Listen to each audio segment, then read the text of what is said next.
Yeah! Hey, everybody, welcome back. Welcome back to our little YouTube show. Roll with the troll. Roll with the troll and the voice of reason right here, right? Thank you. Yeah, listen, we're talking Cobra Kai Season 5. Probably the best season, Cobra Kai. It is for me, yeah. Yeah, I'm still debating between 5 and 3. But anyway, we're talking Season 5, Episode 6 today. You know what's hilarious? We did our Episode 5 review. Mm-hmm. We talked endlessly about Jessica's appearance. Yeah. We talked endlessly about the Robbie and Miguel fight. Yeah. Didn't say a word about the Daniel and Terry fight. I know. The big twist in the middle of the season we completely skipped right over. Yeah. Anyway, so that was kind of dumb. But as you all know, Terry beat up Daniel LaRusso. To a pulp, yes. Would you say it was to a pulp? Pretty much. I don't think that's fair. I actually felt like in that fight, Daniel won a lot of it. Like Dan, like he didn't. He did, because if you break it down into little rounds, he got a couple of good punches. I think Terry got the big end where he certainly won, but Daniel got like rounds. You know what I mean? Like there were times when Daniel would get the better of Terry, and Terry would back up and go, "Oh, that's good, Mr. LaRusso." You know, he would do that kind of thing. Anyway, we're not supposed to be talking about that episode now. All right, we're backtracking. Yeah, we really are. So let's move on to what happened. The aftermath is Daniel did end up losing. Yes. And Terry had that great moment where he put his foot on his neck. Uh-huh. You know, and he said, "I want you alive for this," right? Alive and well. Oh, and then he says, "Well, alive." Alive anyway.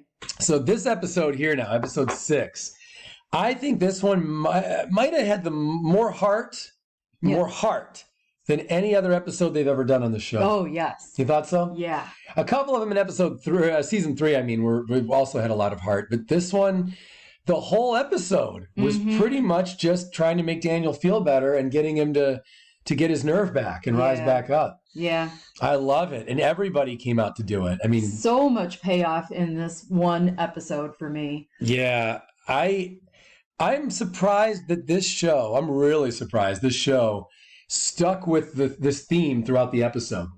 They didn't want to give us many funny moments, except there were a couple good ones we'll talk about. Mm-hmm. But for the most part, it just stayed on the theme of everybody in Daniel's life is coming out to show him their love and their support, and they want him to stay the course. Yeah. It's a little weird because what exactly, like they'd say, like, you have to fight back against Terry Silver, but what exactly did they want? You know what I mean? Like, it really wasn't clear, like, what's he going to do? Yeah. You know, like, what do you want him to do exactly? That wasn't clear. But regardless, I love that Johnny came over and was very concerned. Chosen was... I love that. Right? Yeah. Chosen was so concerned. Amanda, likable for the first time ever. Yeah. Usually Amanda is telling Daniel what a shithead he is and how he needs to stop fighting Cobra Kai. Mm-hmm. And this time she was torn up the whole episode. Robbie came over. I love that Robbie, for the first time, has really kind of acknowledged their past. Mm-hmm. You know, that hasn't happened yet with Robbie. Yeah. We got that, and we got all the kids then. And basically... I like that no one actually said, we're going to reopen MIYAGI-Do. They just did it. There wasn't really like, you know what? Fuck the rules. We're just going to do this. We don't care about the deal. Mm-hmm. They just did it. They just, all of a sudden, they were there and they were learning. Yeah. It was very quiet. It was very tacitly understood. I'll tell you, Daniel had some really good points, though, about why it was time to pack it in. Like, I believed him. Yeah. Because when he said things like, you know, I almost lost my family over this. Mm-hmm. It's not worth the war. The war's over. And then he made a point, too, where he said how much damage has come to these kids because of this. Mm-hmm. He said, including my own daughter. Yeah. And right on the heels of everything that Samantha was going through in this season. And I just thought, you know what? He makes a really good point for dropping out of this, for just letting those assholes do their thing and just be done. Mm-hmm. But I felt that push and pull a lot. I thought that was really good. Now, when Johnny says, all right, I'm going to get up there, I'm going to go beat their ass, that's also where I just felt like, what exactly, how is this like not cartoony now? You're in your 50s, you're like, I'm going to go over there, I'm going to beat their ass at the new dojo, like, I don't know. It seemed a little crazy. And even Samantha and Amanda talked about that too. After Johnny left, Samantha said something like, what's this going to accomplish? and even Amanda's like, I don't know what else to do at this point. Like something's got to give. Mm-hmm. I mean, they beat up your father. They're taking over the valley with new dojos. They're teaching all the kids in town, you know, their way of the fist. The way of the fist. Yeah. It's funny. I mean, they use their feet as much as they use their fists easily. Yeah, they should work that. It should be called the way of the cock. Oh, you know, God. that would make more sense. Yeah. So, all right. I just have nothing to say. So, I really love this episode. It's so sad. And every time I thought they were going to cut away to some cheesy bullshit, they really didn't. They stuck with it. Yeah. They also, let's talk about now when Johnny and Chosen got to when they got to the parking lot of Cobra Kai, when they were going in at Topanga to start oh God, that was great. So we had talked about this happening in our season 5 predictions. Yeah. Voice of Reason and I, if you guys didn't hear this, we were talking about how cool it'd be if Johnny and Chosen kind of compared notes on how they used to bully Daniel. I think it was my idea. Was it? I think. So this was great to see them in that parking lot where Johnny's like, didn't Johnny start the whole thing? Uh-huh. How did he do that? They were talking about what a pain in the ass he was. That's it. Chosen said he's such a pain in the ass. Yeah. And then Johnny said, well, I pushed him off a cliff. Yeah. And by the way, the brilliant part of that scene is that's a callback to season 1, where Daniel kept saying he had been pushed off a cliff. And then at some point it's revealed it was just a hill. Yeah. And then his son says, oh, I thought it was a cliff. And Daniel's like, it was a big hill. It was a big hill. So yeah. So we got a call back here where Johnny also calls it a cliff. They're both exaggerating. Yes. I think it was a cliff, to be fair. I don't know. That was pretty damn high up. I've seen the movie I think a lot. it was bigger than a hill and smaller than a cliff. That's fair. Okay. But then when Chosen comes back and says, I robbed him on date. Holy shit. Yeah. That's hilarious. It's true. He robbed him on a date in Okinawa. Yeah. Oh my God, that's terrible. And then when Chosen ends up saying, he goes, well, I fought him to the death. And then Johnny goes, hey, what are you, a ghost or something? And then, you know what, though? We did not predict the next part that would happen. And we should have, because this was brilliant. After that back and forth of, comparing notes about how they used to abuse Daniel. Yeah. Then they started talking about what a badass Daniel was. Yes. When Johnny then said, well, you know what? I saw him a few months ago. He fought like a whole hockey team. And he beat everybody up himself. And then Chosen, they started going back and forth like that. That was so cool. Yeah.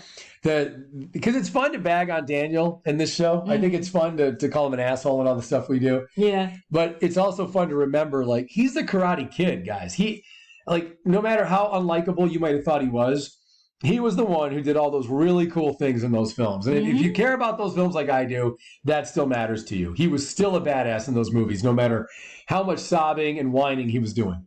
Right.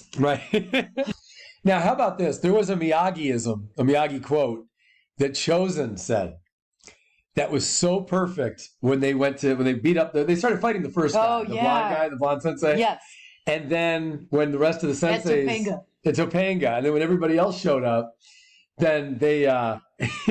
But with the rest of those senseis, once Chosen said, too much advantage. There, dojo. How perfect that he said exactly Mr. Miyagi's line, but neither one of these guys was there. Yeah. Well, actually, no, Johnny was there. When that happened, young Johnny was there. Yeah, that's true.